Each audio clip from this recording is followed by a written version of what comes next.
No, Elsa, we can't simply let these facts go. The newest addition to the Frozen universe left many fans smiling and happy by the end. Still, it takes a lot to make that magic happen. Every film has a lot going on behind the scenes, but trust us when we say Frozen 2 is special. I'm just living the dream, Anna. Oh. Join us here at The Binger as we pull back the layers of this movie. You'll be shocked to learn what it took to write the next right thing and create Anna's character arc. Spoiler, it ties in deeply with actress Kristen Bell. Forgive me, maturity is making me poetic. The kingdom is not safe. Here's a fact that'll totally shock you. This Disney film is unique. Okay, so it's not that shocking, but listen to this. For the first time ever, the Mickey Mouse Corp theatrically released a sequel for one of their Disney princess films. You're thinking to yourself, that can't be right. We encourage you to look it up. There have been plenty of sequels to Disney princess films, but they were all direct-to-VHS releases. Saying that feels just weird. Just mentioning VHS makes us feel like a dinosaur. But yes, we're talking about films like Little Mermaid 2: Return to the Sea. Heck, even the Golden Age films like Cinderella and Snow White never got sequel consideration. It literally took 3 ages of Disney animation for that to happen.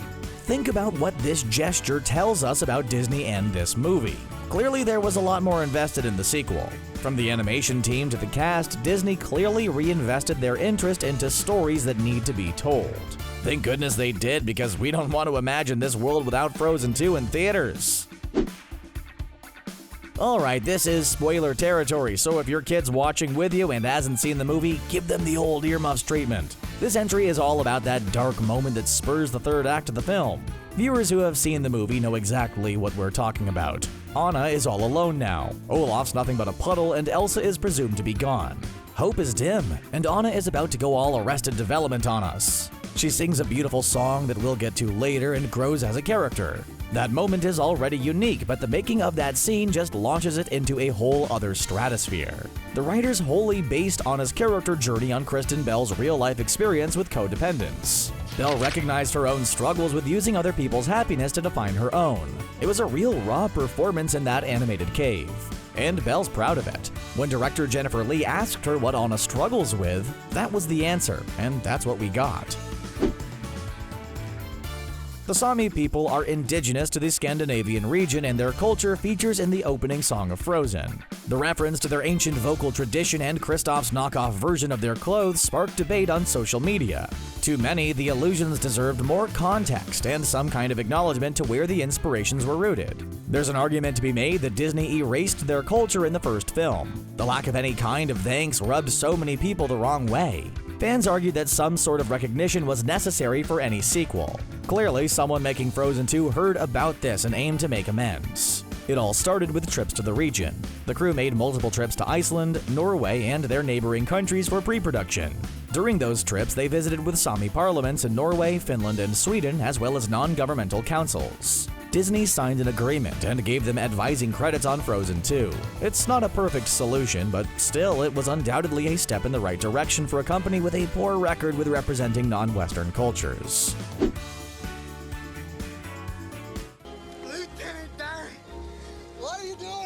Please forgive us, we couldn't resist a Forrest Gump reference given the fact Sterling's character is a lieutenant. His role, Lieutenant Matthias, is one to remember. We're introduced to him as the group of adventurers brave the enchanted forest. If he didn't become your favorite after this film, we don't know what to tell you. Lieutenant Matthias proves his worth quickly and ends up becoming a pivotal character. We don't want to spoil his ending, but his connection to Yelena will bring a tear to your eye. However, something is worth noting about Brown's character. Matthias doesn't get a song in this movie, which is shocking when you put it in perspective. Olaf got at least one song in the first one. Heck, even the reindeer sing in Frozen 2. Well, it turns out they did have a song planned for him. Sterling K. Brown even recorded the track. Even more surprising, it was the first time Brown ever sang for an audition. In all his years as an incredibly talented actor, he never had to sing. We are shocked. Real quick before we move on, if you haven't already, subscribe to The Binger, and don't forget to turn on notifications because we all know how YouTube can sometimes be. And if you're on mobile, you can turn on notifications through YouTube settings. Enjoy the rest of the video. Jonathan Groff has Tony nominations for Spring Awakening and Hamilton to his name. Those are for his own roles too, not the shows in general. No question this guy can sing. If you're still doubting it, we've got a surprise for you. But before that, let's throw it back to the first Frozen. Kristoff charmed viewers and stole the hearts of thousands of viewers. The one thing everyone missed from Groff and his character was a solo song. The poor guy never got the spotlight, but to be fair, it wasn't the point of the movie. The whole story isn't even close to being about Kristoff and his reindeer Sven. Still, clearly the production team wanted to show off Groff's vocals. They could have kept it simple. A light monologue and then a poetic little number would have worked just fine. Instead, we got a chorus of reindeers accompanying this wilderness man. It's a fun song that's super memorable, but here's the kicker. Jonathan Groff voices all the reindeer parts. There are literally 18 tracks of him playing reindeer parts. If that's not beautiful, then nothing is. Josh Gad is comedy gold. The guy's been running the comedy game since The Rocker. Well, really since his role on The Daily Show.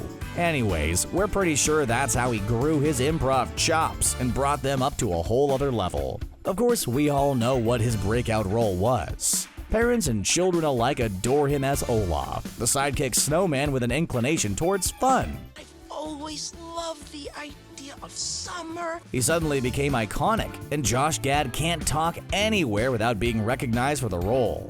Which, for all the things to be noticed for, a talking snowman is a pretty sweet gig.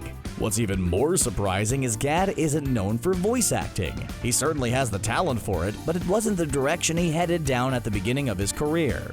So when he improv'd the Samantha joke in Frozen 2, we're pretty sure most viewers thought it was written out. After all, improv and voice acting isn't super common. Even when it is done, it often comes off awkwardly. This Samantha line is the exception, and thank goodness they went with that track. The journey to get Evan Rachel Wood as Queen Iduna was long and inspirational. We're not saying it was tough. In fact, it was the exact opposite. It was a joyful, exhilarating roller coaster that kicked off with fireworks. It seriously started the minute she walked in the door for the audition.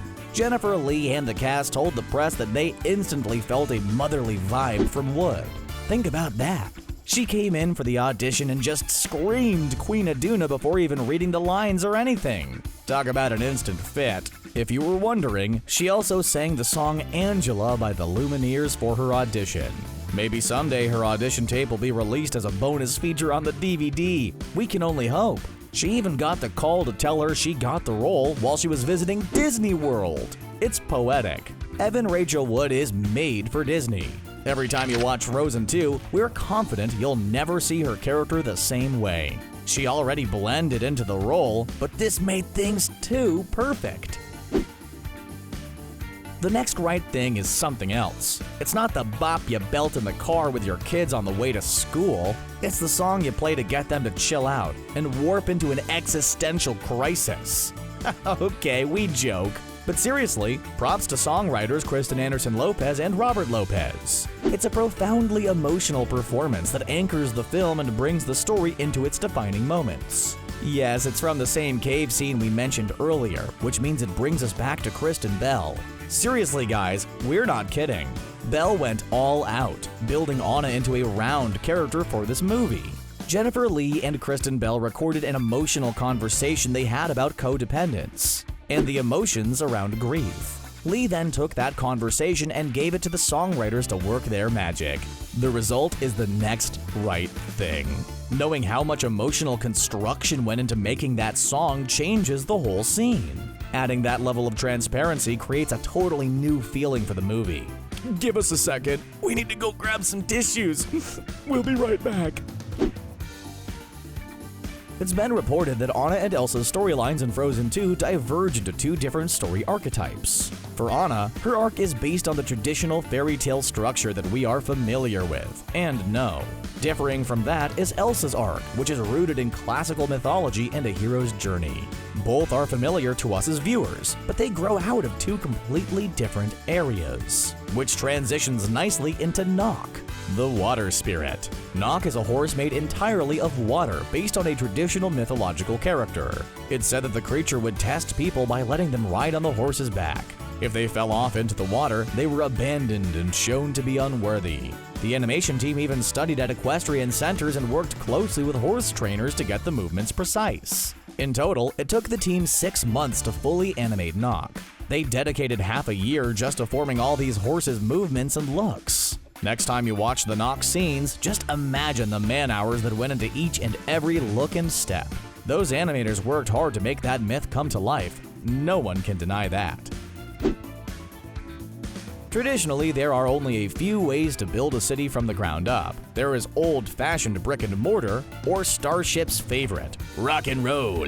Well, Arendelle is built from neither. The whole town is rendered through visual effects and lots of programming. There's no rock and roll in sight, well, unless you count the rock gnomes. For the first film, only a small segment of the town is ever shown. Go back and watch it. You'll find that much of Arendelle is undiscovered, and that's because the animation team simply never created it. Since most of the film is focused on locations away from the town, it made sense to invest time in other places. However, the production crew knew going in that Frozen 2 would be different. This time around, Arendelle was rendered entirely to its full scale. But wait, there's more! Turns out the animation team built the entire town from the ground up. They didn't even use the old models from Frozen. Sure, they replicated them for continuity, but it was still fresh and not copied. Talk about not taking the easy route. Well, that's all the time we have. If you enjoyed these Frozen fun facts, let us know in the comments below. Were there facts you wanted to see covered? Check out more on The Binger to see if we covered them earlier. Subscribe and like this video to keep up to date with all the latest at The Binger.